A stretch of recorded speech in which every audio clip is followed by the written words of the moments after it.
Hello and welcome back to my channel the education hub. तो आज की video में हम कंटिन्यू करेंगे अपनी स्कूल लीडरशिप एंड मैनेजमेंट यानी एसएलएम की सीरीज़, जिसमें मैंने आपको बोला था कि मैं सारे टॉपिक्स पे वीडियो बनाऊंगी।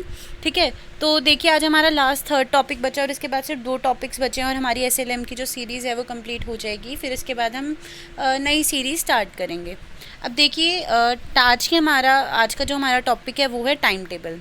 तो देखो, time table is said to be the second school clock. तो ये माना जाता है कि जो टाइम टेबल होता है वो स्कूल की सेकंड क्लॉक की तरह माना जाता है, दूसरी घड़ी की तरह माना जाता है। ये ही हमें आइडिया देता है कि अब हमें कौन सा काम क्या करना है, किसको कब करना है, कैसे करना है तो नहीं बताएगा, लेकिन कौन सा काम कब होगा ये बताएगा। ठीक है, अब देखिए जो टाइम टेबल होता है, इसे टाइम टेबल क्यों बोला जाता है? क्योंकि इसमें जितना भी हमारा वर्क है, जितना भी हमारा काम है, हम उसे पहले से ही प्लान करके चलते हैं कि आज के दिन में या इस हफ्ते में या रोज़ इस महीने में हम इतना काम करेंगे। टाइम उसमें लिखा जाता है कि हम इस काम को इतना टाइम देंगे और ये टेबल की फॉर्म में लिखा जाता है। और टाइम टेबल सब भी आप लोगों ने बनाए भी होंगे अपने लिए, अपनी स्टडी से रिलेटेड या बाकी चीज़ों से रिलेटेड, या फिर आपने स्कूल्स वगैरह में भी टाइम टेबल्स देखे होंगे। ठीक है, तो ऐसे ही इनके लिए डेफिनेशंस दी हुई हैं कुछ, इसको हम नहीं देखेंगे क्योंकि ये आपको लर्न करनी होगी और सबका सेम ही मतलब निकलने वाला है। अब हम ये देखेंगे कि इससे हमने क्या कंक्लूड करा है इन डेफिनेशन से, और साथ ही हमें इस बात का जवाब भी मिलेगा कि टाइम टेबल को सेकंड स्कूल क्लॉक क्यों कहा जाता है। देखो, तो जो टाइम टेबल होता है वो कुछ हमें चीज़ें इन्फॉर्मेशन देता है, उससे हमें कुछ इन्फॉर्मेशन मिलती है। जैसे कि अगर हम स्कूल के टाइम टेबल की बात करें तो कितने घंटे स्कूल होगा। जैसे आप लोगों ने देखा होगा आपकी स्कूल डायरी में सबसे आगे टाइम टेबल बना होता है, उसमें लिखा होता है कौन सा पीरियड कितने बजे तक होगा। तो इससे हमें पता चल जाता है कि स्कूल कितने बजे तक चलेगा, कौन सा पीरियड, मतलब स्कूल कितने बजे आना है, स्कूल कितने बजे होगा, कितने पीरियड्स होंगे, पीरियड कितनी कितनी देर के होंगे, ब्रेक का टाइम कितना होगा यानी रिसेस का टाइम, कौन से सब्जेक्ट पढ़ाए जाएंगे, कौन से सब्जेक्ट कौन से दिन पढ़ाए जाएंगे, कौन सी एक्टिविटीज़ का टाइम क्या होगा, कौन सी टीचर कौन से सब्जेक्ट पढ़ाएगी। ठीक है, कौन सी टीचर कौन सी क्लास को इंचार्ज मतलब संभालेगी।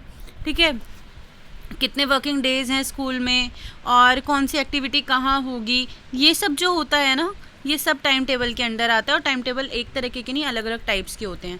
अब देखिए इसकी इंपॉर्टेंस क्यों है, क्योंकि इससे हमारी टाइम और एनर्जी दोनों सेव होती है, वेस्ट नहीं होती, क्योंकि हम पहले से ही प्री प्लान्ड होके चलते हैं कि हमें कैसे करना है कौन सा काम। तो इससे हमारी एनर्जी भी सेफ होकर चलती है। स्कूल में डिसिप्लिन बना के रखते हैं और जितने भी अवेलेबल रिसोर्स हैं जैसे कि लैब्स हो गए, रूम्स हो गए, म्यूज़िक रूम हो गए, लैब्स हो गई, ये सब प्रॉपर यूज़ हो सकती हैं। ठीक है, equal distribution of different subject and activities, हर एक सब्जेक्ट और एक्टिविटीज़ को हम प्रॉपर टाइम दे सकते हैं। और हमें आइडिया होगा कि गेम्स आज नहीं 2 दिन होता है गेम्स का, लाइब्रेरी के भी दिन दिए हुए हैं, तो प्रॉपर डिस्ट्रीब्यूशन होता है सब्जेक्ट और एक्टिविटीज़ का। टीचर्स का वर्क भी प्रॉपरली डिस्ट्रीब्यूटेड होता है, ऐसा नहीं है कि आज एक टीचर भी 4th को पढ़ाने वाली थी, दूसरी भी क्वेरल हो गया उनके बीच में, तो सब प्रॉपर काम होता है। हेल्दी हैबिट्स भी स्टूडेंट्स में डेवलप होती है क्योंकि उनमें पंक्चुअलिटी आती है, उन्हें पता होता है कि क्या हमें लेके जाना है स्कूल में, क्या प्रिपेयर करके जाना है स्कूल। इस वजह से क्या होगा, स्कूल की स्मूथ फंक्शनिंग होगी, टीचर अपना काम बहुत अच्छे से एफिशिएंसी से कर पाएंगे और स्कूल का एनवायरनमेंट भी है जो अच्छा हो जाएगा। अब देखिए टाइम टेबल बनाने के लिए क्या क्या चीज़ें ध्यान में रखनी चाहिए, क्या सिद्धांत है, क्या प्रिंसिपल है। सबसे पहला देखनी है नीड्स, और मतलब स्कूल कैसा है, जैसे कि स्कूल कोएड है, ये मतलब मॉर्निंग शिफ्ट में है, इवनिंग शिफ्ट में है, पब्लिक है, प्राइवेट है, ये सब है, तो उस अकॉर्डिंग टाइम सेट होगा। इवनिंग का है तो 2 बजे से 1 बजे से, मॉर्निंग का है तो 7:30 और 8 बजे से। तो ये सब चीज़ें जो होती हैं देख के चलनी पड़ती है, नीड्स देख के चलना है। फिर होता है following government and departmental regulations, यानी कि जितना RTE 2009 में लिखा हुआ है कि इतनी देर कितने बच्चों को पढ़ाना है, कौन सी टीचर कब पढ़ाएगी, वो हमें फॉलो करके चलना है। देखिए जैसे कि नीचे इसमें दे रखा है कितनी टीचर्स होनी चाहिए 1st to 5th के लिए। एक क्लास में 60 बच्चे होने चाहिए तो 2 टीचर्स होंगी, 60 to 90 बच्चे हुए तो 3 टीचर्स होंगी। ठीक है, तो ये सब चीज़ें जो हैं हमें उसके अकॉर्डिंग टीचर्स को भी रखना है। फिर सेकेंड है number of teachers for classes 6 to 8। ठीक है, तो देखिए ये जो डाटा है इस चीज़ का हमें ध्यान रख के चलना है और इसी अकॉर्डिंग टाइम टेबल बनाना है। अब हमें ये भी ध्यान रखना है कि कितने वर्किंग डेज़ हैं, कितनी हॉलीडेज़ हैं। जैसे 200 वर्किंग डेज़ होती हैं 1st क्लास to 5th में, और 220 डेज़ होते हैं 6 to 8 क्लास के लिए। 800 इंस्ट्रक्शनल आवर्स होते हैं, मतलब घंटे। स्कूल में जाएंगे तो इतने घंटे तो होने चाहिए 1st to 5th क्लास के लिए, और 1000 इंस्ट्रक्शनल आवर होने चाहिए 6 to 8 क्लास के लिए, और इंस्पेक्शन में ये सब चेक भी होता है, उनका टाइम टेबल भी चेक होता है।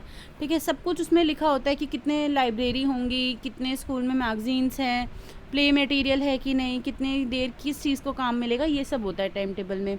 अब देखिए इससे क्या होगा, हम प्रॉपर यूटिलाइजेशन कर पाएंगे अवेलेबल टाइम का, कोई भी टाइम वेस्ट नहीं होगा।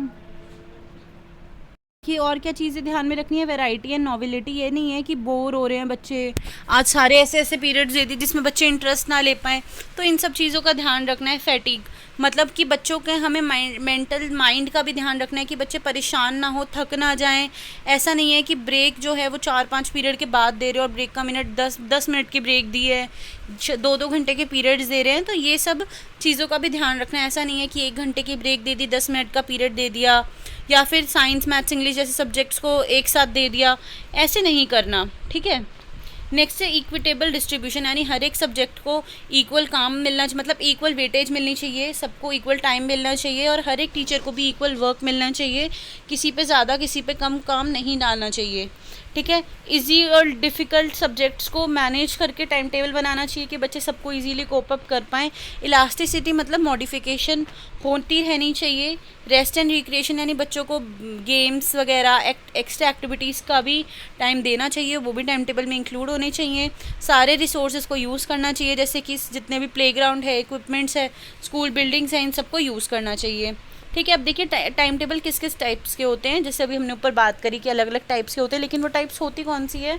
सबसे पहला होता है क्लास टाइम टेबल, यानी कि क्लास टाइम टेबल क्या होता है, जैसे कि देखिए आपको नीचे देखने को मिल भी रहा होगा कि एक क्लास का टाइम टेबल, जिसमें उन्हें पता होता है कि उनकी क्लास कब से कब तक चलेंगी और उसमें कौन से पीरियड्स होंगे, कब ब्रेक होगा। ठीक है, ये होता है क्लास टाइम टेबल। सेकंड होता है टीचर टाइम टेबल, यानी कि इसमें ये लिखा होता है कि कौन सी टीचर को कब कौन सी क्लास संभालनी है, क्या उन्हें काम देखना है। ठीक है, तो ये क्लास टीचर्स टाइम टेबल होता है। कंसोलिडेट टाइम टेबल होता है, जिसमें स्कूल का क्लास टाइम मतलब सब कुछ इंक्लूड होता है, सारी एक्टिविटी, सारे सब्जेक्ट का जो भी रिकॉर्ड होता है वो इस टाइम टेबल में होता है। देखिए कौन सा वेकेंट पीरियड है, कौन सा इंग्लिश का पीरियड है, कौन सी क्लास में लगेगा, और कितने से कितनी देर कौन सी टीचर लगेगी, तो ये होता है कंसोलिडेट टाइम टेबल में। ये इसका सैम्पल दे रखा है नीचे।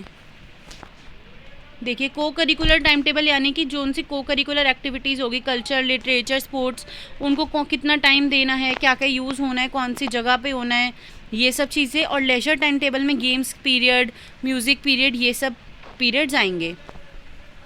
देखिए कैलेंडर ऑफ एक्टिविटीज़, मतलब हमें जब टाइम टेबल बनाए तो हमें क्या क्या चीज़ें याद रखनी चाहिए कैलेंडर बनाने के लिए, जो कि होता है अप्रैल से मार्च तक। जैसे कि सोचो 1 अप्रैल 2022 से हम बनाएंगे 31 मार्च 2023 तक का टाइम टेबल बनाएंगे। तो हमें इसमें क्या क्या ध्यान देना है, कितने वर्किंग डेज़ होंगे, किस दिन छुट्टी होंगी, किस दिन कौन सा एग्ज़ाम स्टार्ट होगा, हॉलीडेज़ उसमें पहले से ही मेंशन होनी चाहिए, नेशनल, रिलीजियस और लोकल फेस्टिवल्स के नाम लिखे होने चाहिए, कौन सी को करिकुलर एक्टिविटीज़, कंपटीशन, क्विज़ कब होंगे, पीटीएम कब होगी और कितनी देर की होगी, एग्जामिनेशन कितने देर के होंगे, रिज़ल्ट कब आएगा, ये सब जो चीज़ें हैं ये पहले से ही लिखी होनी चाहिए। देख तो इनकी इंपॉर्टेंस क्या है, कैलेंडर की इंपॉर्टेंस क्या है, एडवांस में प्लानिंग हो जाती है, और क्या होता है चाइल्ड के डेवलपमेंट हो जाता है, क्योंकि उन्हें पहले से ही पता होता है कि कौन सा काम कब होगा। करिकुलर और को करिकुलर एक्टिविटीज़ के बीच में बैलेंस बना रहता है, मतलब सारी चीज़ें इफ़ेक्टिवली मैनेज हो जाती हैं, एफिशिएंसी होती है। इंश्योर्स डिसिप्लिन, इससे डिसिप्लिन भी मेंटेन रहता है, सबको पता होता है कि किसका क्या काम है। और ऐसा नहीं है कि बच्चे बोले आपने एग्ज़ाम हमें 10 दिन पहले बताया, ऐसा नहीं होता, उसमें सब पहले से ही मेंशन होता है स्कूल की डायरी में, स्कूल के कैलेंडर में। Pre knowledge of upcoming events, जैसा कि अभी मैंने बताया कि हमें पहले से एक आइडिया होता है कि अब कौन से इवेंट्स आने वाले हैं। अब स्कूल के कैलेंडर को कंस्ट्रक्ट करने के लिए क्या क्या चीज़ें हमें माइंड में रखनी होती है, स्कोलास्टिक एंड को स्कोलास्टिक मतलब अकेडमिक, ठीक है, ये सब चीज़ों का ध्यान रखना चाहिए। ठीक है, और जो भी हमारी गाइडलाइंस है आरटी एक्ट 2009 ने जो भी गाइडलाइंस दी है उसको ध्यान में रखना चाहिए। ठीक है, जैसे हमने उसमें पढ़ा टाइम टेबल में, वही सब चीज़ें कैलेंडर के लिए भी है। वैरायटी वगैरह होनी चाहिए बच्चों के लिए, जैसे छोटे बच्चों के लिए फैंसी ड्रेस कंपटीशन और पर्सनालिटी कंपटीशन, बड़े बच्चों के लिए ये सब ध्यान में रख के चलना चाहिए कि किसके लिए क्या सूटेबल है। फ्लेक्सिबिलिटी एंड फ्लूइड मतलब चेंजेस का स्कोप होना चाहिए। इक्वालिटी होनी चाहिए को करिकुलर एक्टिविटीज़ में, मतलब ऐसा नहीं है कि कोई प्रिंसिपल है उसे म्यूज़िक पसंद है तो वो ज़्यादा म्यूज़िक की एक्टिविटीज़ करा रहा है, ये सब नहीं होना चाहिए। और जितना भी टाइम उसे प्रॉपर यूज़ करना चाहिए। देखिए, अब क्या गाइडलाइंस है कैलेंडर को बनाने के लिए। सबसे पहले सारी हॉलीडेज़ वगैरह बतानी चाहिए, उसमें नेशनल, रिलीजियस, लोकल फेस्टिवल्स बताने चाहिए, कितने वर्किंग डेज़ हैं ये बताने चाहिए, कौन सी ट्रिप, मतलब ट्रिप कब होंगी बच्चों के लिए बतानी चाहिए, पीटीएम वगैरह बतानी चाहिए, और ट्रेनिंग प्रोग्राम्स टीचर के लिए वो भी मेंशन करने चाहिए। और फिर कैलेंडर की प्रिपरेशन के बाद उसे एक बार चेक करना चाहिए कि सही है कि नहीं, और उसमें चेंजेस के भी स्कोप होने चाहिए। तो इस वीडियो में हमने देखा कि टाइम टेबल और कैलेंडर क्या होते हैं, कितने टाइप्स के होते हैं और क्यों इनकी इंपॉर्टेंस होती है। ठीक है, तो इसके बाद हमारे 2 टॉपिक्स बचे हैं और हमारी एसएलएम की सीरीज़ ख़त्म हो जाएगी। होप है आपको वीडियो समझ आई होगी। अगर आपके कोई भी डाउट्स होते हैं तो कमेंट सेक्शन में पूछ सकते हैं, या टेलीग्राम का लिंक मैंने डिस्क्रिप्शन में मेंशन किया हुआ है, वहाँ पे भी जाके आप लोग पूछ सकते हैं। And if you like watching the education of videos, to do subscribe to my channel. Thanks for watching.